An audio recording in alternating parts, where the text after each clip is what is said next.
The internationally acclaimed On Stage with Winford Williams. At a new time, Saturdays at 8 p.m. on CVM TV. So much more than entertainment.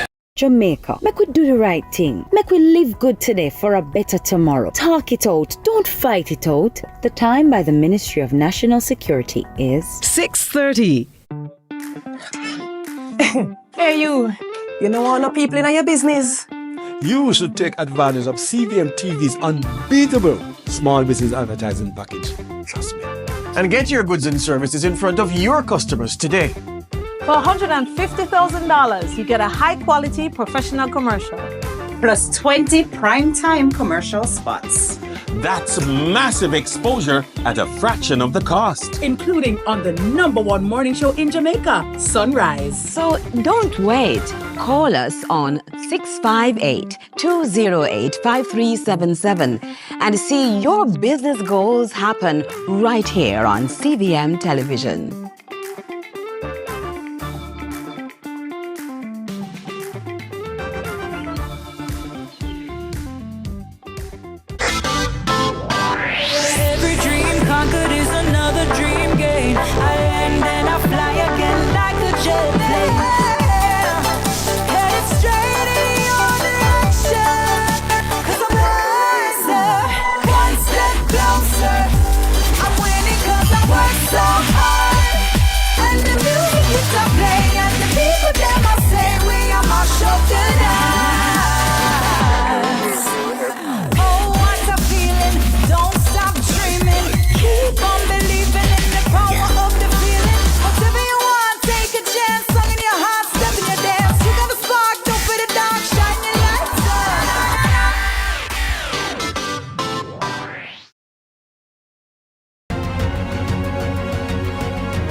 A meeting is to be scheduled between the Jamaica Teachers Association and the Ministry of Finance to deal with the thorny issue of the retirement age for teachers and the implications of pensions, because some teachers say they've been getting letters telling them to prepare for retirement. It concerns the issue, the magical age of 65, where people in the public service are set to retire. But the teachers are saying the government has not interpreted its own legislation correctly, and these letters have been sent in error. They want the issue to resolve with the threat, not really a threat, a warning on the table that if it is not resolved amicably, then some teachers will explore legal options. That's the issue we're going to wade through today with the president of the Jamaica Teachers Association, Dr. Mark Smith.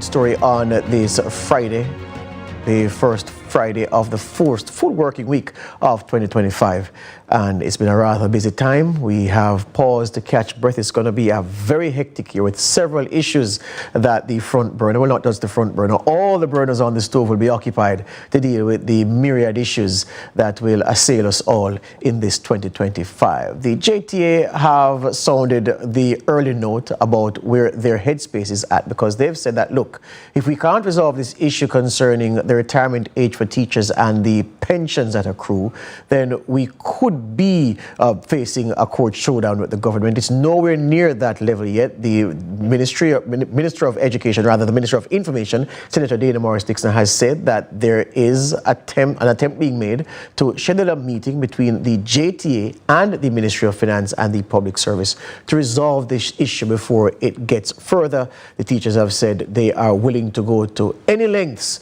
to advance their their own interests, and to protect those same interests, the government is saying, well, we are not quite at the stage where we should be at daggers drawn. And just to understand the issue that has caused the teachers to be in this militant mood early in the new year, we're turning to the president of the JTA, Dr. Mark Smith, for perspective. He, of course, is the principal of Monroe College, a job he'll return to when his tenure at the helm of the JTA is done. Dr. Smith, welcome to Lead Story here on CVM TV. Good evening. Thank you so much for having me, and Happy New Year. And Happy New Year to you too, sir, and all your staff at the JTA, and of course, your Monroe College family. Absolutely. Thank you. All right. So, for the benefit of my viewers, Dr. Smith, who aren't quite plugged into the issue yet, for which the JTA has put out an early sounding, just what is the gross that the teachers have? Well, what we are dealing with is a scenario in which there was a legislation that we have, the Public Sector Pensions Act 2017. And we have a scenario in which the act, I think, is quite clear in terms of providing a schedule of when teachers ought to transition to leave. And what we have found is that the ministry took the decision to start sending out letters, sending out people at 63, and that is a serious challenge, because based on the first schedule, it really outlines that by April 2023, we would have all teachers being up to the age of 65, and so there would be no need for us to be sending off anybody at 63. But for some reason, it has persisted. In fact, I just want to make reference to a letter, because we've been really trying to work the various channels to address this issue. And so we wrote several letters to the ministry. And in fact, we wrote a letter to the Public Services Commission. I think the chief personal officer wrote that the transition period will continue until 2028. And that is in contravention of the act. And so we have been trying to use, just a process of discussion, writing, and we've found that is just not getting what I consider good sense to prevail.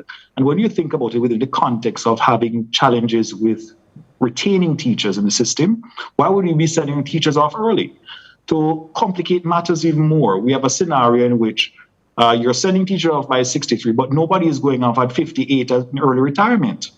And so, we are seeing a situation in which obviously some technocrat decide that this is a decision that needs to be made to extend the period, and the JTA is not in a mood to, in any way, not push back against what I consider a real miscarriage of justice. Yeah. And we must take this within the context of the disruption it creates in people's lives. If you're looking forward to retirement at 65, can you imagine with your mortgage, your car loan, and all the other responsibility, children in school, you're told all of a sudden that at 63 you're going off. Mm-hmm. And yet you look at the act and it does not, compute. The math is just not mathing, as it's. Yeah. Dr. Smith, hold it right there. We're going to take the break a little bit early so that we have more time uninterrupted in the second segment, because I really want to get into this. I'm fascinated by the letter that was sent to the JTA, and I want to know if there was any policy or legislation cited and how that marries with the legislation, the Pensions Act of 2017, that you are leaning on behalf of the teachers of this country. More on Lead Story after these. This is CVM TV.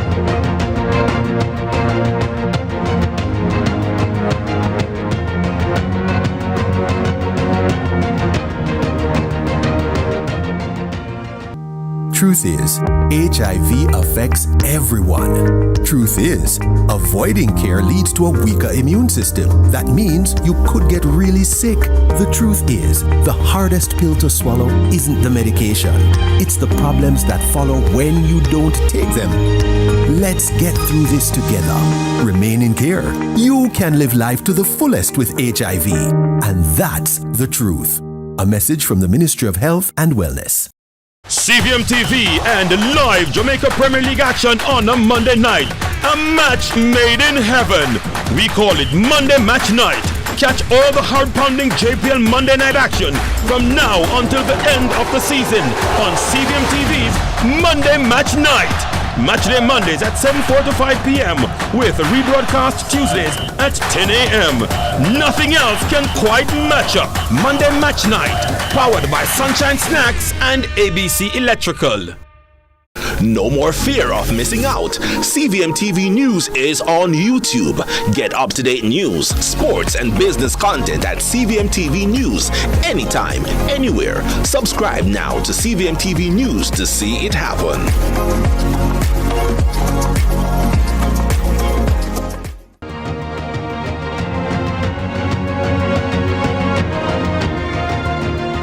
Welcome back to Lead Story here on CVM TV. Well, somebody doesn't seem to be interpreting the Pensions Act of 2017 correctly if we are to go by what the president of the Jamaica Teachers Association, Dr. Mark Smith, is telling us. He says, based on the reading of the teachers, the statute is clear. The fact is, teachers should proceed on retirement from about age 65. But he says some members have been getting letters from the government at 63 years old telling them that, yeah, they are to get themselves ready to go off on retirement, given that the age is upon them. And he's with me here to reason out the issues. Says he's tried to make representation through several channels, and none of those efforts have borne fruit just yet. As I said to you, the Minister of Information, Dr. Dana Morris-Dixon, has said that another meeting has been set for she hasn't given a date yet, but the teachers are set to meet with officials of the Finance and Public Service Ministry to work this thing through. The teachers are saying if we can't get our way, and it's not about how to get our way, they're saying based on how we've read the legislation,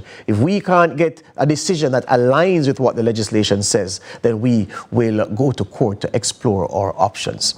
Dr. Smith, so I asked before the break, the points of law or the point of law or the policy that has been that the government has leaned on to make its decision in those letters to these teachers at this early stage to prepare for retirement. What policy or what law have they cited to ground the decision that they've made? But that is exactly the challenge we're having. That's exactly the problem. Nothing was cited except for the fact that they're indicated will continue until 2028. And our reading and that of our lawyers clearly indicate that there's no such provision within the law that would provide them with that opportunity. And so we're calling upon good sense to prevail. I will not go into too much detail as to, what I consider just a lack of movement on this issue. We have asked the Ministry of Education, for instance, to put a stop or a hold on any new letters. And what is particularly disparaging that we have heard individuals, making representation to the JTA saying that, listen, at the end of the day, we're still receiving these letters. Yeah. And they were not understanding that these letters would have stopped. Now, that being said, I've not had the opportunity to verify those claims. So, those are reports that have come to me. Yeah. And so I'm using the opportunity now to investigate those, because that would mean that the goodwill that we have established, that we'd be working together to ensure that we can resolve this matter, then the ministry would still have continued sending out these letters. I'm trying to see, but before the break, you articulated very well the danger in sending these teachers off on what would effectively be early retirement. But I'm trying to figure out at the same time, what's the benefit to the government from sending these teachers off early, if not pension considerations? I'm trying to work it in my mind. Have you given thought to why it is necessary for a 63-year-old to be told to get ready for retirement when that person ought to be communicated in this manner at age 65?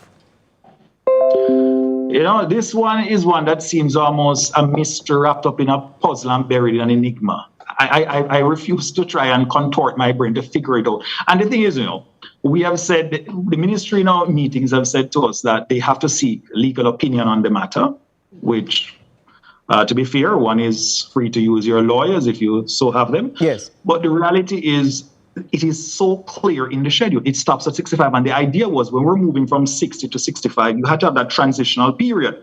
And so the first schedule clearly lays out if you're born at a particular age, at 65, it shows the age of retirement. It shows the age of early retirement. And it goes all the way down to 2023, April 2023, at which time we'd have brought everybody up to 65. And then thereafter, everyone would proceed at the age of 65. But for some peculiar reason, the letters continue to come out. Yeah. And we have brought this to the ministry.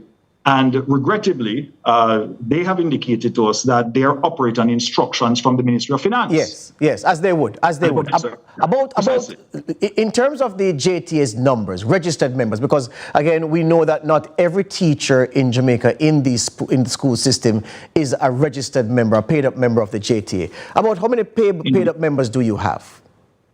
Our membership base is somewhere in the region of around 20,000. 20,000. All right. What percentage of that 20,000 do you anticipate would be 60 years and above? I don't want to go and, I wouldn't be able to tell you that offhand. But what I can tell you is that we have approximately 30 teachers reaching out to us directly. We suspect the number is much higher because some individuals would have taken the letter and just proceeded. And again, as a union, we have a responsibility to ensure that, we hold the ministry, the government accountable to act within the laws of the land.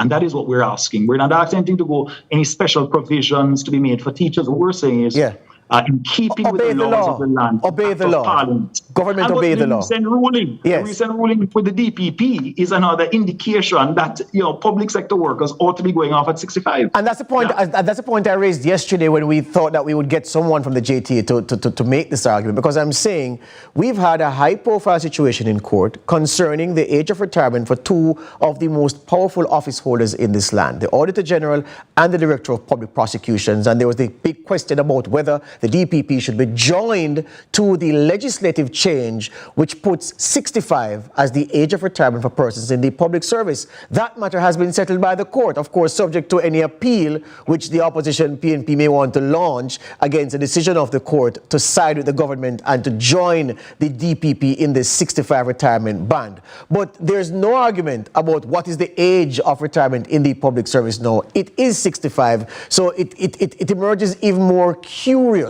this issue of asking teachers to get ready to do so, to leave the scene at age 63. I want to ask you this though, President Smith. Our teachers and the issue of retirement. So at the entry level, we are told that we have a problem with the intake, because rather than leave Teachers College, come into the service, people are leaving Teachers College and going overseas. There was a time when overseas recruiters wanted to take them with experience, but they're so well trained, so many of them, they're taking them straight out of tertiary institutions. So we have an issue with the intake. Then at the top end, we're saying that people who still have years of service to give should proceed on retirement. So it's almost as if we're hollowing out the bottom and we're chopping off the top. That can't be good for the number of people who will be available in the classroom to do the important business of providing instructions to students, President Smith. Indeed, and it seems to lack a certain level of cohesion within the strategy. And I've been talking about that. We need to have a national strategy as relates to retaining the best, the brightest, and the most qualified teachers within the sector. And this, again, is another move that really leaves you scratching your head more than anything else. Now, I have been reliably informed that overtures have been made that teachers can seek what you refer to as extensions. But this then puts a teacher at the whims and fancy of the board, and the board may not, for whatever reason, decide to provide an extension. So why would you give up your right to continue to 65 and then put yourself beholden now to the board to decide whether or not they should take you back?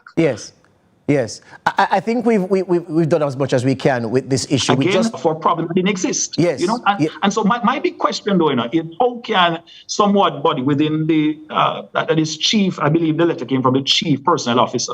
I'm not sure if that's the person that's responsible for crafting the response or they just signed off on it. But the reality is that individual was indicating that there was another 10-year extension. Now, my question is, how can this individual go against an act of parliament? Absolutely. It is simply not making sense. And we have been discussing, and we've had a lot of back and forth. There's a lot of correspondence going back and forth between the JTA trying to explain. They've asked us to cite where we got it. We sent the act. We said it's in the act. I said you can go online and get it.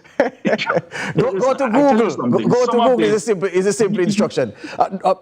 Dr. Smith, we have to take the break. No sense. We have to take the break and come right back. I just want to hold on to you for a few more minutes, about 5 more minutes. And to close out the program, I want to ask you something that was said by the National Parent Teacher Association of Jamaica about performance-based pay. Lead story continues after these.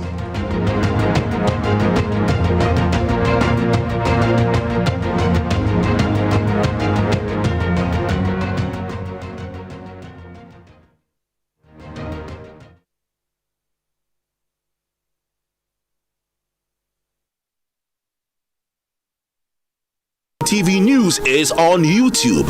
Get up-to-date news, sports, and business content at CVM TV News anytime, anywhere. Subscribe now to CVM TV News to see it happen.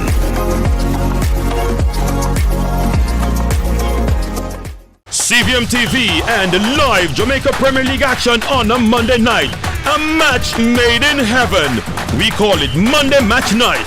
Catch all the hard-pounding JPL Monday night action from now until the end of the season on CVM TV's Monday Match Night.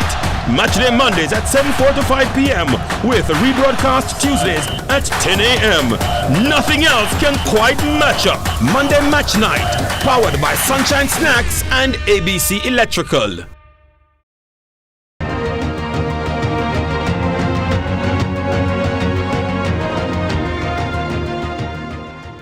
Speaking with the JTA President, Dr. Mark Smith, the principal of Monroe College, we've settled the issue of the pension matter that is awaiting resolution. Another meeting to be set between the Ministry of Finance and the Public Service, the JTA, and of course other interested parties. Dr. Smith, for the last 4 minutes or so of the program, I want to ask you, what's your thinking regarding the issue of performance-based pay? There is a prevailing view in the society that once any stakeholder in Jamaica's education project says performance-based pay, immediately the hackles of teachers go up and teachers push back against the thought. The thought was brought onto the table once again by Stuart Jacobs, NPTAJ president, to say that, look, it makes no sense and it defies expectation or explanation. A class of 30 students under a teacher in one grade, the majority of them do well. They progress to the next grade, and under the hands of another teacher, the 30 of them are in trouble. Yeah, he says we should find a mechanism that we pay teachers based on the outcomes that they engineer. And I want to get your perspective on that. You know, I am deeply committed, and so is the JTA, to advancing any policies that help to improve the quality of education. But we must be very careful not to go down the rabbit hole when it comes on to creating solutions that may focus more on playing the blame game. What we need to understand is issue of performance of our students is highly complicated. And while I do agree that there may be institutions in which you have teachers that are not performing at the required level, there are approaches that exist to tackle them, and it really lies with the board and the administration of the institution to hold those teachers accountable. Of course, what we advocate for is ensuring that it is done within the ambits of the law. And of course, especially our labor laws, that we don't have people their rights being, infringed upon. That being said, in principle, I have no challenges if you're talking about providing incentives to boost performance. In many high schools, that actually exists, and I suspect that in some prep schools, private schools, that also exists. So there is, the concept of providing incentives, like we see in the private sector, where people go above and beyond the call of duty. But it undercuts the whole idea that we do have, in many of our schools, poor resources, a lack of adequate resources to support the teaching and learning effort. We have not adequately tackled the infrastructure issues that we face in our schools. We look at the concepts of high levels of, or I should say low levels of parental support when it comes on in some instances with some children. And so, any attempt to just, what I said, distill this conversation down to listen, it would pay by performance and we'll solve the problem, yes, really does not cut to the core issues that we face within the sector. If it is, for instance, we're talking about ensuring that the base salary of teachers is what we would say acceptable, at an acceptable level, it's fair for the work that we do, and then you're going to add on incentives in order to celebrate those teachers that do well. I mean, that's something that we can have a conversation about. I have an insatiable desire to find solutions to help to move the conversation forward. But aren't you perturbed, though, Dr. Smith, that every time the issue of performance-based pay comes up, and every time the JTA serves notice on the government, whichever party is in power, that, look, we need to do better where the wage offer on the table is concerned, there's a large segment of the public that immediately pushes back to say that teachers want too much, teachers are too greedy. And I believe that is because the JTA doesn't do well enough to manage the conversation to say, look, we're not asking to be made princes and kings and queens just by virtue of salary. We're asking for a fair rate. And so because the JTA absents itself from the conversation about pay and performance-based pay and what is a fair rate, when the time comes for wage negotiations and the JTA makes its position known, the public is antagonistic towards the JTA that they sees as trying to scrape more than any other public sector group. So I'm suggesting to you that perhaps it is that the teachers' lobby needs to engage the conversation more adroitly and to not resile from facing the tough issues head on, so it can manage the conversation to help the public better understand what it is teachers are asking for. But I would contend that is what I've been doing for my entire presidency. I've been talking about You've been here 1 year. You've been here 1 year. You've been here 1 year. I take issue with the fact that he said the JT has not properly managed, and that's very entitled to your opinion. But I believe that we have advocated for a wide cross-section of solutions to tackle the issues within the education sector. What is clear, however, is that more can be done for us to try and find what I believe are solutions that may not necessarily be the traditional way in terms of negotiating. And so we have to put everything on the table, I believe, in terms of how it is we can improve the sector. Teachers are not, I believe, asking any unreasonable. What we are saying is that when we look at the remuneration for teachers, we see where the teachers have year over year been oftentimes left by the wayside. Yes. And if you really look at salaries for teachers, they are some of the lowest salaries we have within the region. And so we have to tackle that issue, because that means that we're constantly going to be in this game of trying to stop the hemorrhaging of our teachers. I hear you on that. I'm out of time.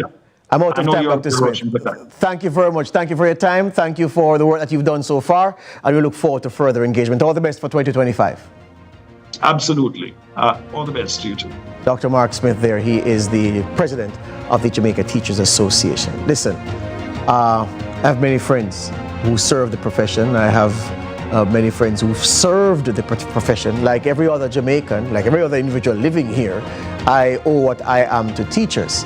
And I believe in fair compensation, but I don't believe in compensation that blinds its eye to the economic realities. And sometimes in their agitation for better, in their agitation for fairness, our friends in the teaching profession engage in just that. They are blind to the realities, the economic realities, and they perhaps want 5 pounds of flesh when other public sector groups are expected to make do with 5 ounces. I have a problem with that, because you have to take the economic realities into consideration when you are advocating for a fair rate of compensation for yourself. And I hope that the next wage cycle is shorn of that kind of short-term, blindsided thinking, because it redounds to the benefit of nobody. That's my time here on Lead Story on this Friday. Thanks to my team. We'll see you, all things being equal, on Monday.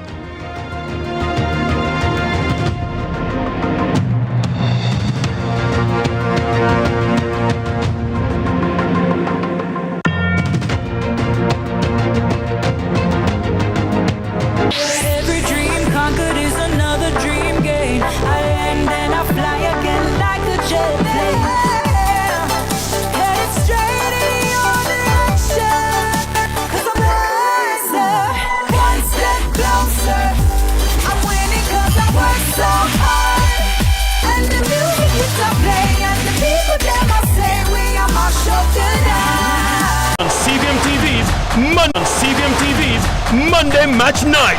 Matchday Mondays at 7:45 to 5 p.m. with rebroadcast Tuesdays at 10 a.m.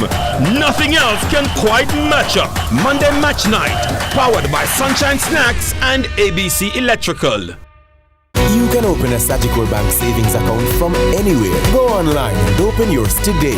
The time by Sagicor Bank is 7 o'clock.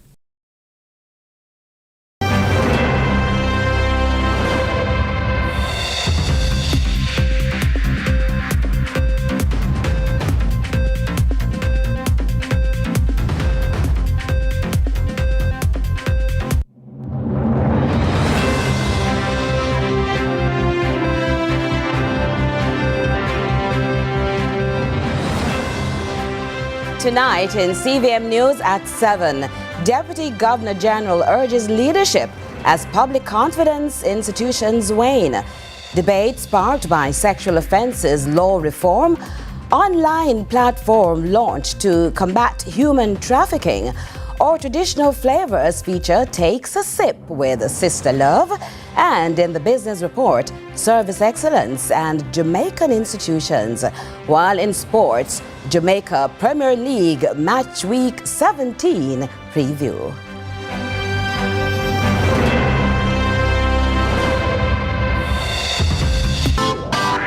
Every dream conquered is another dream gained. I land and I fly again like a jet plane. Headed straight in your direction, 'cause I'm wiser, one step closer. I'm winning 'cause I work so hard. And the music hits I play, and the people them I say we are my show tonight. Oh, what a feeling! Don't stop dreaming. Keep on believing in the power of the feeling. Whatever you want, take a chance. Song in your heart, step in your dance. You got a spark, don't put it down. Shine your lights on.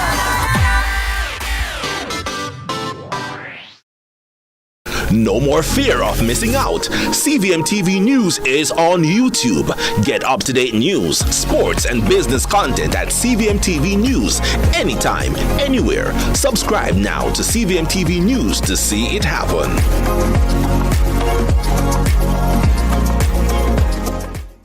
What would you do if a date asked you how much you weigh? Leave. It was going so well until. Ask him how much his mama weigh. All new Family Feud.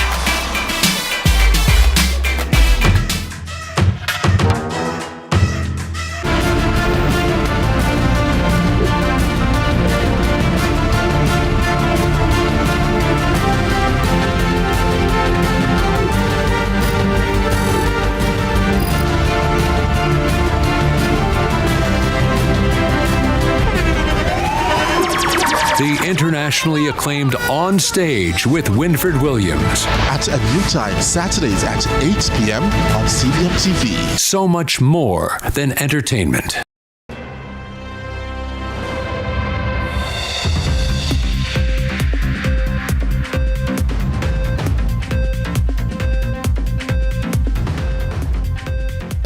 From Kingston, Jamaica, this is CVM News at 7 for Friday, January 10, 2025. I'm Carolyn Brown. Thanks so much for joining us. As Jamaica sees reductions in major crime, the Office of the National Rapporteur on Trafficking and Persons is launching an online platform to combat human trafficking and organized crime largely overlooked. Courtney Lewis tells us more. Trafficking in persons, or human trafficking, is said to be one of the largest forms of organized crime, with illicit gains of over $150 billion annually. Studies show that at least 6% of children fall victim to conditions of human trafficking, like child labor and gang exploitation in Jamaica. The biggest threat that Jamaica faces in the anti-human trafficking fight is that absence of knowledge, that absence of recognition that human trafficking is not a foreign thing, but it is in fact a Jamaican thing, and it affects Jamaicans both in our country and outside of our country. It's why the Office of the National Rapporteur on Trafficking in Persons is ensuring Jamaicans understand the signs of human trafficking through its online education course. The self-assessed course was launched to the public on Friday with the goal to sensitize Jamaicans on the crime form. It talks about those situations that we see in our communities, those situations that we hear about in our neighborhoods, and those situations that sometimes we see every day and have no idea that this is human trafficking hidden in plain sight before our very eyes. Very importantly as well is it tells us what to do if we see these situations that are very much a part of our culture sometimes unfolding. This crime-fighting effort is well supported by the National Security Ministry, which aids to support anti-trafficking stakeholders. We're not just informing and educating our stakeholders, but the wider public will be able to benefit from this course, and he believes that it is vital for the public to have a better understanding of human trafficking and the nuances surrounding this phenomenon. State Minister Juliet Cuthbert-Flynn was speaking on behalf of the Security Minister, who maintained the GOJ is resolute in its fight against crime. We will not relent in the fight against crime in all forms. Let us join forces to combat human trafficking, to protect our citizens and build a safer, more just society for all Jamaicans. Courtney Lewis for CVM News. Now, in yesterday's monthly meeting of the St. Thomas Municipal Corporation, Councillor Hubert Williams of the White Horses Division criticized the accounting methods used to track the quantity of garbage collected from the parish's dump. Government can't quantify garbage or any material by loads. That is a real robbery. And I want to make that clear today. You can measure when you go to school. Anybody will go to school in this room. I've been going all of those. We have never quantified anything by loads. Mathematics cannot be done by loads. I want to hear tons, cubic yard, something like that. The unit of measurement is right because that set up is somebody repart the system. So we need to get that straight before the thing even start. Because the last time, when them say 400 load will move out of the place, I don't think 40 load move out. I'm going to set up on the record this morning. So, I never hear a government contract because, let me look at it this way. There's some trucks that carry bigger body size than some. So there's nothing consistent or standard about the word load. Tourism Minister Edmund Bartlett has reiterated the critical role of tourism in Jamaica's economy while praising the sector's resilience amid challenges. His remarks came during a celebration at Hess Hotel Montego Bay after the hotel copped a prestigious award. Britannia Witter has more in this report. Jamaica's S Hotel Montego Bay extended its winning streak into the new year, securing the title of #1 all-inclusive resort in Jamaica and the second spot in the Caribbean on the esteemed 2025 U.S. Top 10 Best All-Inclusive Caribbean Resorts list. Tourism Minister Edmund Bartlett, during his address at a ceremony on Wednesday night to celebrate the company's win, praised the performance of Jamaica's tourism sector in 2024. 5 by 5 by 5. You recall? To get 5 million visitors, earn $5 billion in 5 years. 5 by 5 by 5. In 4 years, notwithstanding COVID, we are 4.3 million of the 5 and 4.5 billion US of the dollars. Bartlett emphasized the sector's recovery despite several challenges, including 2 consecutive quarters of negative growth. And so to prepare yourselves for shocks is to build capacity for resilience. And so Jamaica has done that.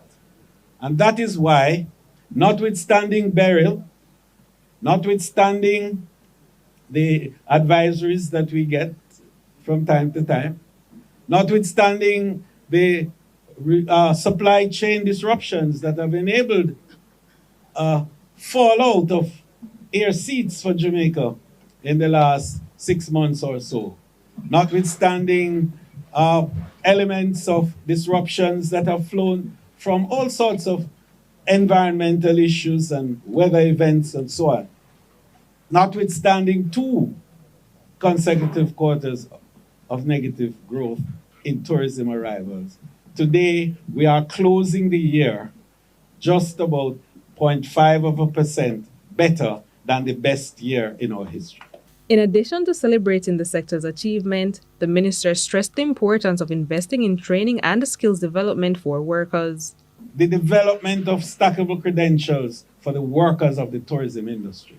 And in 5 years, we have certified with the American Hotel and Lodging Education Institute and the American Culinary Foundation 25,000 workers of the tourism industry.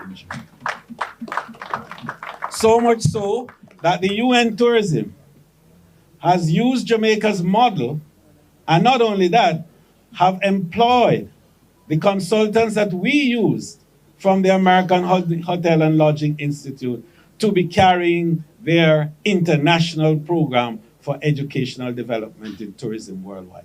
He commended the S-Hotel team on the achievement, wishing them continued success. So this year we say we must thrive in 25. And so 2025 begins with an award. We want more awards. We don't only want you to win the best all-inclusive. We want you to build the best hotel. We want you to have the best workers. We want you to have the best service. We want you to have the best ADR. Bartlett highlighted that Jamaica achieved an impressive 42% return visitor rate, the highest in the world. Britannia Whittle, CVM News. Please stay with us for more CVM News at 7 in just a moment.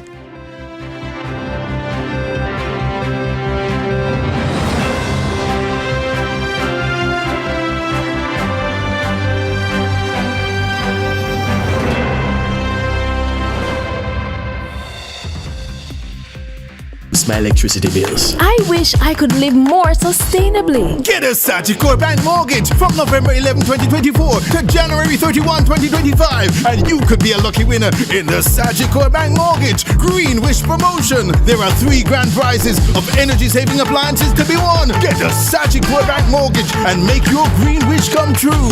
Visit sagicor.com. Conditions apply. Authorized under Section 58(3) of the Betting, Gaming and Lotteries Act. You can get so much more when you shop on credit at Quartz. Get more of the furniture, appliances, and electronic brands you love with up to 30% off all January. Get more flexibility with low monthly payments and up to 48 months to repay. Get more of what you need right away and pay later. Get more convenient repayment methods via Quartz.com, bank transfer, or in-store. Get more protection for your purchase with Super Shield. Get more value with Quartz, bringing value home. Conditions apply. Every dream conquered is another dream gained. I land and I fly again like a jet plane. Headed straight in your direction, 'cause I'm wiser, one step closer. I'm winning 'cause I work so hard. And the music keeps on playing, and the people them I say we are my show tonight.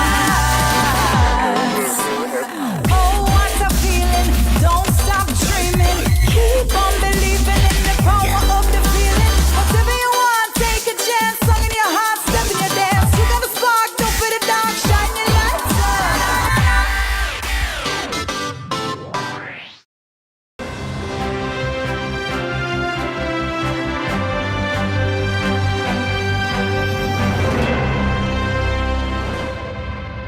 Thanks for staying with us. The country's sugar production has declined over the years. However, the government aims to ensure the industry's sustainability in the future through the establishment of the Sugar Industry Authority Training Institute. Britannia Whittle reports.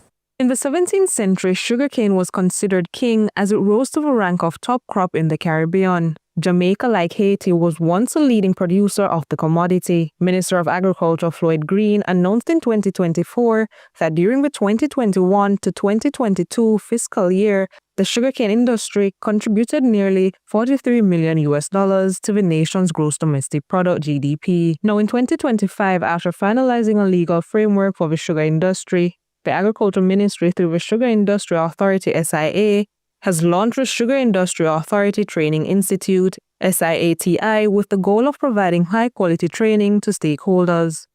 Through this institute, our farmers will be exposed to international best practices in sugar processing and cane production, We will foster and facilitate research to ensure that we're introducing sustainable tactics, crop improvement, and technological advancements in our sugar processing. We will focus strategically on increasing productivity by, again, looking at our techniques, looking at new technologies, looking at how can we ensure that we're utilizing the byproducts of sugarcane to bring greatest profitability to our sector and to our manufacturers. Green also highlighted the role of the private sector in revitalizing the sugar industry. So I'm very happy that from my last discussions with Pro in December, that they're investing at least $1 million United States dollars this year on mechanizing some of their processes, including bringing in new harvesters to treat with some of the challenges that they have on the labor side. Additionally, he mentioned that the Tropical Sugar Company is preparing to break ground this year, marking Jamaica's first major sugar investment in recent times. Britannia Witter, CVM News. Jamaica's economic growth has been described as steady and positive in recent years, but experts believe there's room for improvement. Speaking on CVM's lead story, two of the nation's most respected business leaders shared their insights on the country's progress and the economic outlook for 2025. The fact is that the recent achievements of this country are significant, commendable, and necessary, but not sufficient if we are going to go to the next phase, which is rapid economic growth, rapid inclusive economic growth, because we have had rapid growth in the past that was non-inclusive. And indicators are good. The indicators are good. It's good to have that degree of NIR, net international reserve. Yeah. Now, while agreeing with Wayne Chen, president of the private sector organization of Jamaica, Mitra Siaga, highlighted several factors he believes are stalling the nation's economic progress. I'm very, very bullish on Jamaica. I think that we are just at a fraction of where we could be. I think that with, as Wayne said, the macroeconomic stability that we have achieved, we are now poised for takeoff. One of the things that we need to do is we need to cure the violent sickness that we have of bureaucratic red tape and inefficiencies in government. It is stifling our country, and it is causing us to have reduced growth. If we fix that, then we are able, in my opinion, to achieve a lot of growth that we, because of our location, because of where we sit, and the many, many benefits that we offer as a country, we are going to be able to turn this economy into a logistics centered economy. We are going to see exports fly through the roof. Recording artist Dexter Daps is stepping up for the elderly in Seaview Gardens with a senior citizens give back event this Sunday. The initiative aims to provide refreshments and care packages to vulnerable seniors in the community. Specifically in my community, it's like just watching them every day, it's a different vibe. It's like some of them can't move. Some of them can't even talk, you know what I mean? So it's like difficult, I can't see it. It's like nobody pays them any mind, you know what I mean? So when I see it like that, I'm like, yo, definitely, this is gonna be my birthday gift. You know what I mean? Because Sunday is my birthday. The entertainer shared some of the services that will be provided. A number of barbers and hairdressers just coming out to just support. Like everybody I tell about this thing is just excited, like them coming in freehand. Like, it's okay, you don't have to pay us, we are coming. Oh, I love that. And yeah, because they see the cars, you know what I mean? So it's special. You're watching CVM News at 7. We'll have more right after this.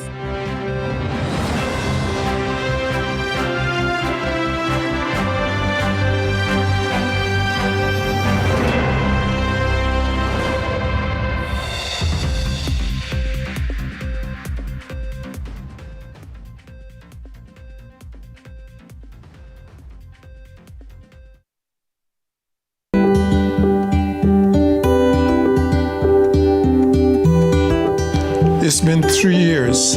Come on, D. I have it. Let's go.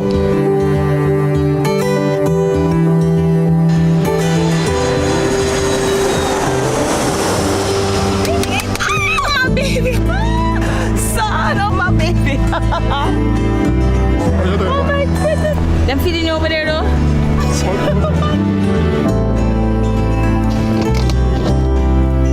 Your favorite.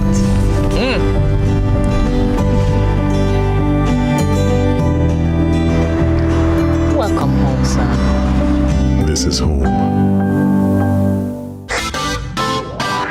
Every dream conquered is another dream gained. I land and I fly again like a jet plane. Headed straight in your direction. 'Cause I'm wiser, one step closer. I'm winning 'cause I work so hard. And the music keeps on playing, and the people them I say we are my show tonight. Oh, what a feeling! Don't stop dreaming. Keep on believing in the power of the feeling. Whatever you want, take a chance. Song in your heart, step in your dance. You got the spark, don't fit the dark, shine your lights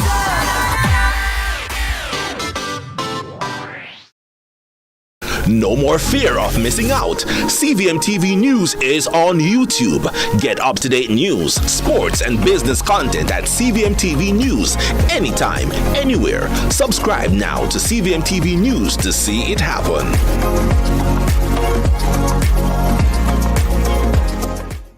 Our days get a little complex sometimes. Often so many things make sense, yet so many do not. We are being intentional about giving prominence to the big stories in order to clarify and enlighten. Lead Story explains who, what, when, where, why, and how. Lead Story with George Davis, weekdays at 6:30 p.m. on CVM TV.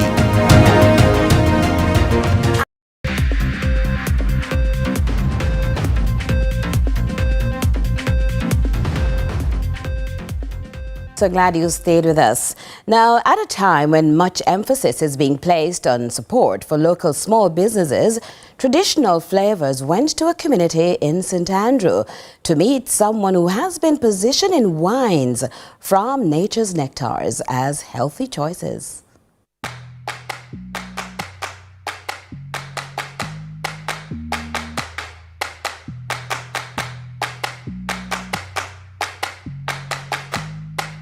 Look out, here comes a 1960s princess. Most people in Kintyre, where she was born and lived all of her life, know her as Donna, but she was christened Princess Donna McClarty. Now she's aging with fine wine.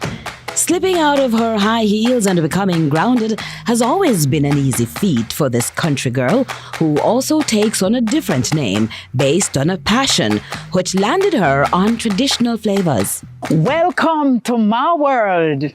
I am the Sister Love. Oh, you want so pretty, man. Wow, it's a blessing, and a blessing follows those who are talented and gifted.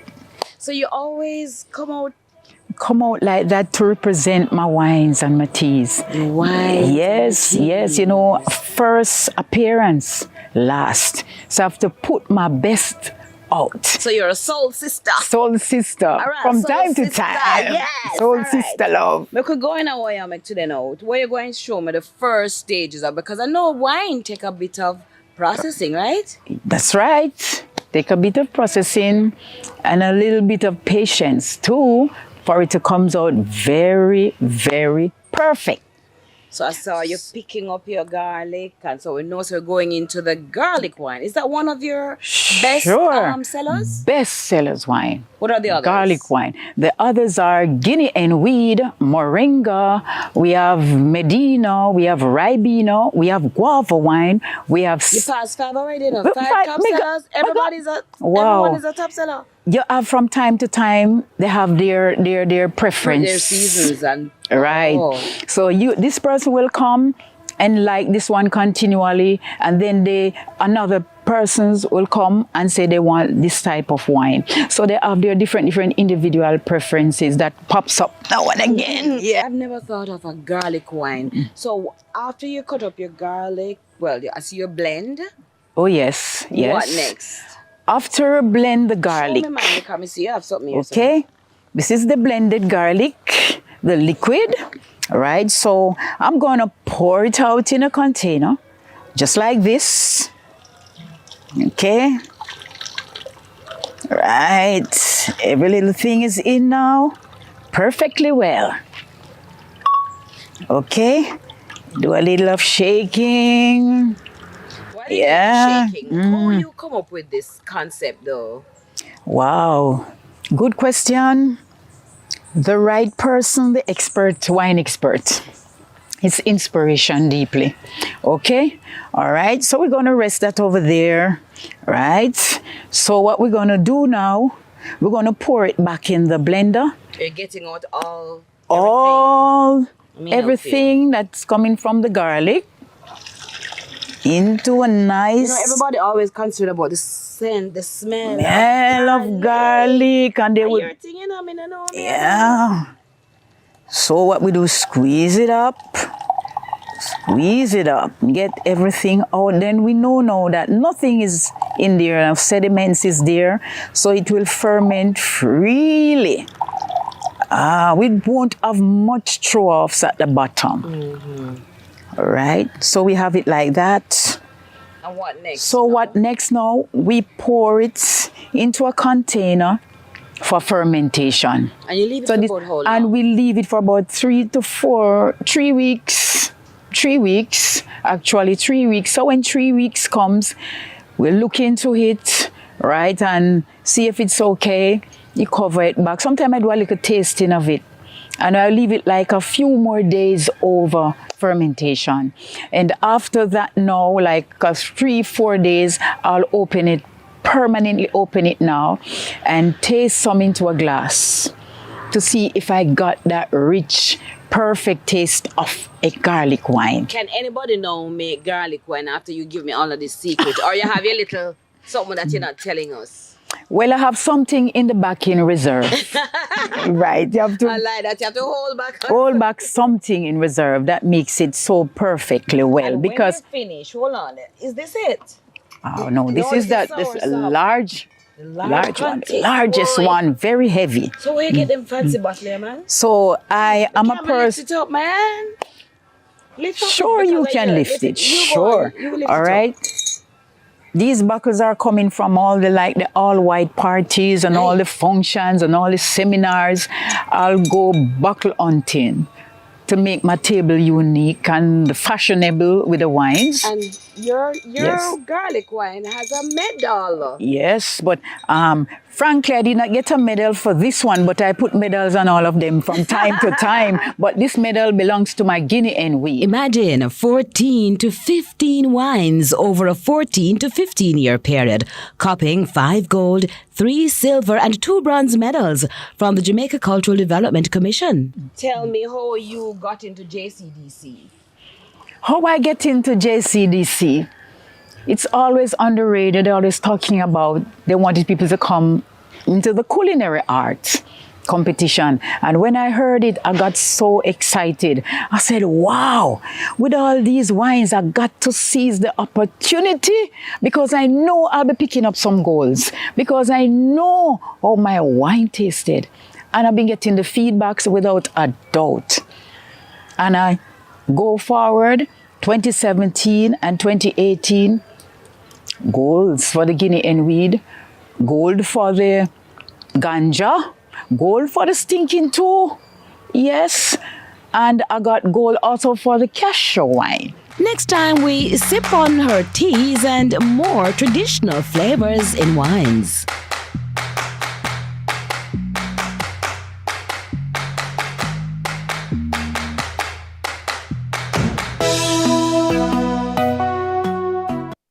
Still lots more to come in a moment.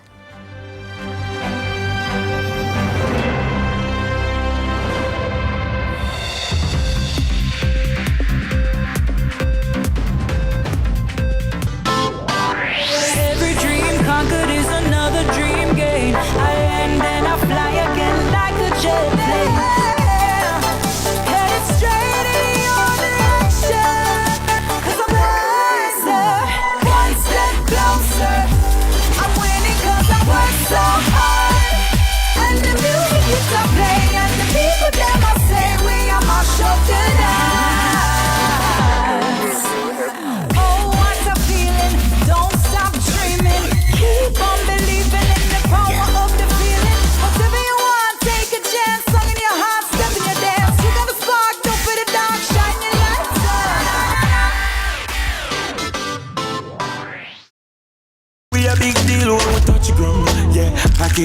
when we're pulling up. Anything for the taste of a KFC, big deal. The time by KFC is 7:30.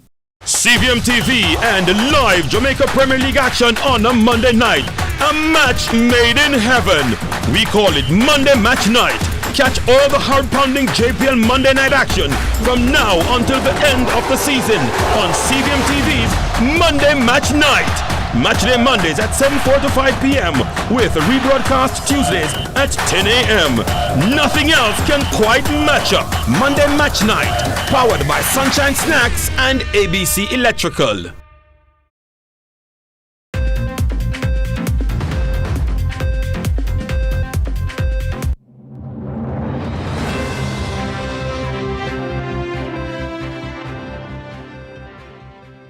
We welcome you back with our regional and international news.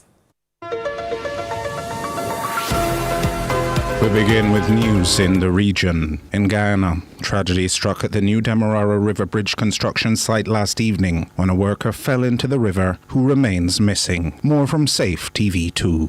A worker has gone missing after an accident at the new Demerara River Bridge construction site last evening. Minister of Home Affairs Robinson Ben visited the bridge construction today following the incident where a worker reportedly fell into the river. The accident occurred on Wednesday evening around 8:20 p.m. during rigging operations at Pier 34. The missing worker, a Chinese national employed by the contractor, was offloading materials from a barge when he fell overboard and was swept downstream by swift currents. The company's emergency response team initiated immediate search and rescue operations with assistance from the Coast Guard and police units on night patrol in the area.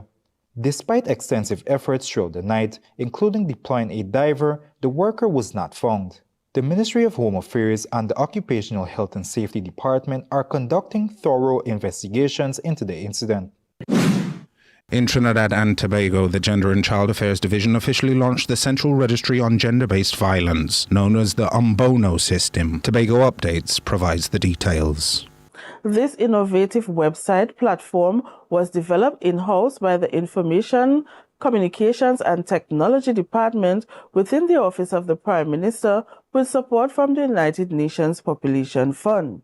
The Umbono system is designed to capture real-time data on incidents and activities related to gender-based violence in Trinidad and Tobago. It aims to analyze trends and determine the frequency and incidence of domestic violence, identify at-risk groups, and work towards reducing the prevalence of domestic violence, develop targeted intervention programs, monitor the effectiveness of violence prevention and intervention efforts.